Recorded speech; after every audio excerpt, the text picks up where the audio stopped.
আমরা আবার প্রেমের সময় ফিরে গেছি। আজকে আমাদের কাছে বেবি নেই, আমরা আবার প্রেম করতে আসছি রিক্সায় করে। এই যমুনার সামনে কত প্রেম করছি না, বিয়ের পরেও প্রেম করতে এই যমুনার সামনে। প্রেম করে বলে আড্ডা দিছি একসাথে, সেটা বল। আড্ডা দিচ্ছি টাইম স্পেন্ড। তার মানে তুমি তখন আমাকে ভালোবাসো নাই? ভালোবাসার সাথে আড্ডা দেওয়ার সম্পর্ক কি? আড্ডা দেওয়ার সাথে প্রেমের সম্পর্ক না, তখন মানুষ প্রেম করতে আসে যখন মানুষ রিলেশনে থাকে। প্রেম কি? আড্ডা দিতে আসে না, বন্ধু বান্ধবের সাথে আড্ডা প্রেম কি দিতে আসে। বলো তো? প্রেম কি? প্রেম মানে তোমার প্রতি আমার মায়া। ওই মায়া আছে বিকালে একত্রিত হয়ে আড্ডা দিচ্ছে, এটাই তো। বহুত চালাক। সো আসসালামু আলাইকুম গাইস, কেমন আছেন সকলে? চলে এলাম আমি আপনাদের সাথে জিএস হ্যাপিনেস থেকে নতুন আরো একটি ব্লগ নিয়ে। আর কিছুক্ষণ আগে আপনারা শুনছিলেন আমাদের দুষ্টু মিষ্টি কিছু কথা আর রিলেশনের কিছু কথা। মানে হচ্ছে যখন প্রেম করেছিলাম, ওপস সরি, সেটা তো আমার প্রেম না, সাহেব বলেছিল আমরা আড্ডা দিয়েছিলাম। তো যাই হোক, আড্ডা দিতে দিতে পৌঁছে গেলাম আবারও বাফেট লজে। এর আগে তো এসেছিলাম পুরো জনগোষ্ঠী নিয়ে, মানে হচ্ছে একদম হোল ফ্যামিলি। সো আজকে চলে আসলাম একা একাই, মানে বাচ্চাদেরও রেখে এসেছি, শুধু আমি, আন্টি, আমার বাবুর বাবা আর আঙ্কেল চলে আসলাম আবারও বাফেট লজে। সেদিন যে খাওয়া দাওয়াটা হয়নি আমাদের, সেটা তো ওসুল করতে হবে, তাই না? তো যাই হোক, ওসুল করার জন্য আমরা সবাই মিলে আজকে আবার চলে আসলাম সেই একই জায়গায়। আর ভাই রে ভাই, ওই দিন তো অনেক বড় একটা মিস্টেক হয়ে গেছে। আমরা রাত্রে 9:30 এসেছিলাম, যেহেতু 10টা এটা ক্লোজিং টাইম। বাট আজকে আর সেই ভুলটা হয়নি। আজকে আমরা সন্ধ্যা 7টায় চলে এসেছিলাম, যেন আমরা A to Z এখানে দেখতে পারি এবং এখানে সবকিছু যেন আপনাদের সাথে শেয়ার করতে পারি, তার জন্য। তো যাই হোক, ওখানে পৌঁছেই আমরা একদম খাওয়া দাওয়ার জন্য রেডি হয়ে যাই, যেহেতু দেখছিলাম যে অনেক মানুষের ভিড় ছিল। আপনারা জানেন যে এখানে এত সুন্দরভাবে সাজানো গুছানো হয়েছে, আর যেহেতু নতুন ওপেনিং হয়েছে, সো এখানে মানুষজন একটু বেশিই ছিল। তো যাই হোক, সবাইকে একদম ধাক্কাধাক্কি করে আমি খাবার নেওয়ার জন্য একদম রেডি হয়ে যাই। আর এখানে বলছিলাম যে কোনটা আগে নেওয়া যায়। আর এখানে দেখুন কি সুন্দর সুন্দর আইটেমগুলো সবকিছু সাজানো ছিল, মানে হচ্ছে মিষ্টি থেকে শুরু করে সবকিছু। আর সাথে আমার আর আমার আন্টির গিয়ে ভাজার চুলও ছিল। তো বলুন তো আমাদের গিয়ে ভাজার চুলগুলো কেমন দেখতে? তো যাই হোক গাইস, ফান করছিলাম। আর অ্যাকচুয়ালি আমার এই কালারিং চুলগুলো দেখলে সত্যি সত্যি আমার মনে হয় আমার চুলগুলো কেউ গিয়ে ভেজে দিয়েছে, মানে একদম খাঁটি গাওয়া ঘি দিয়ে আমার চুলগুলো ভাজা হয়েছে, এইরকম একটা মানে ফিল আসে। তো যাই হোক, চুলেরটা ছেড়ে দিই, এবার আমরা খাওয়া দাওয়া চলে যাই। এখানে আমি দেখছিলাম যে কি কি নেওয়া যায়। তো যাই হোক, আমি প্রথমেই হালকা পাতলা কিছু খেতে চাচ্ছিলাম, কজ আমি যদি ফার্স্টেই আমি ভারী কিছু খাই তাহলে আমি আর কিছুই খেতে পারবো না। যার জন্য ভাবছিলাম যে আমি ফার্স্টে লাইট কিছু খাবো, দেন হচ্ছে আমি ভারী কিছু খাবো। তো ওইরকম ভাবেই আমি সাজিয়ে নিয়েছিলাম। আর আজকে আমাকে কেমন লাগছিল সেটা একটু অবশ্যই আমাকে কমেন্ট বক্সে কমেন্ট করে জানিয়ে দেবেন প্লিজ। তো যাই হোক, যতগুলো হালকা খাবার ছিল সবগুলো খুঁজে খুঁজে একদম দিয়ে নিচ্ছিলাম। এখানে আমার গিয়ে ভাজা চুলগুলো মেলে দিয়েছিলাম, আর আমার হাজবেন্ডের আমার চুলগুলো সেদিন এত ভালো লাগছিল যে সে আমার ফেস রেখে আমার চুলেই ফোকাস করছিল, মানে আমার সামনে থেকে বেশি পিছনেই আমার ভিডিও নিচ্ছিল, জানি না কেন। আর আমার চুলগুলো বারবার আমার চোখের সামনে পড়ছিল।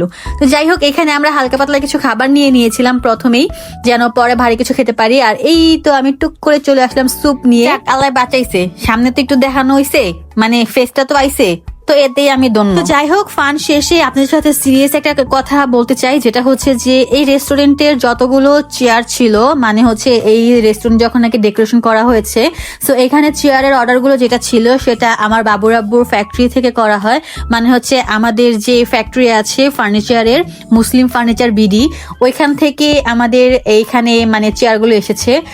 এখানকার যে অনার ছিল সে আমাদের ফ্যাক্টরিতে গিয়ে আমাদের ফ্যাক্টরি ভিজিট করে উনি এখানে চেয়ারগুলোর জন্য আমাদের অর্ডার দিয়ে এসেছে।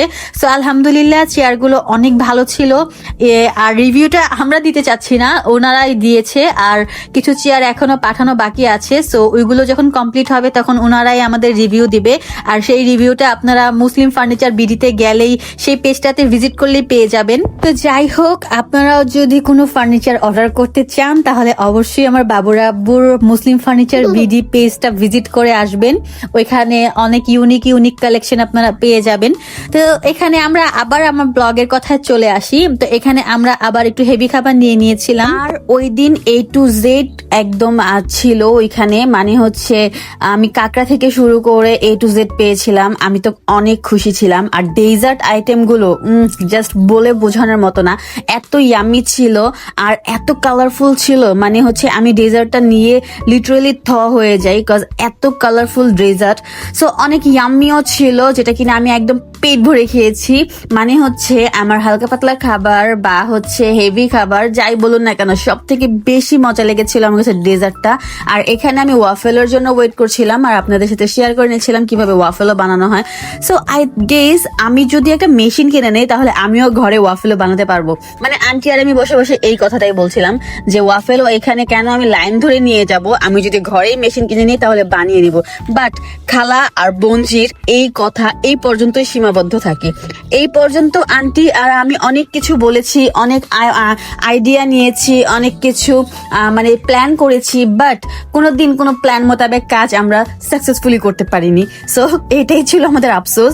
বলার সময় অনেক কথা বলি, অনেক কিছু চিন্তা ভাবনা করি, বাট করার সময় না ওই বাবাজিকার ঠুল্লুটাই থেকে যায়। আর ভাই ওইখানে ওয়াফেলের জন্য এত পরিমাণের জ্যাম ছিল, মানে হচ্ছে ট্রাফিক জ্যাম তো রাস্তায় থাকে, আর এখানে ওয়াফেলের জন্য জ্যাম ছিল, মানে ভিড় ছিল। যাই হোক, এত পরিমাণের মানুষ ছিল, জড়সড় হয়েছিল। সো আমাদের লাইনটা অনেক বেশি লম্বা ছিল, আমাদের অনেকটা টাইম ওয়েট করতে হয় শুধুমাত্র এই ওয়াফেল খাওয়ার জন্য।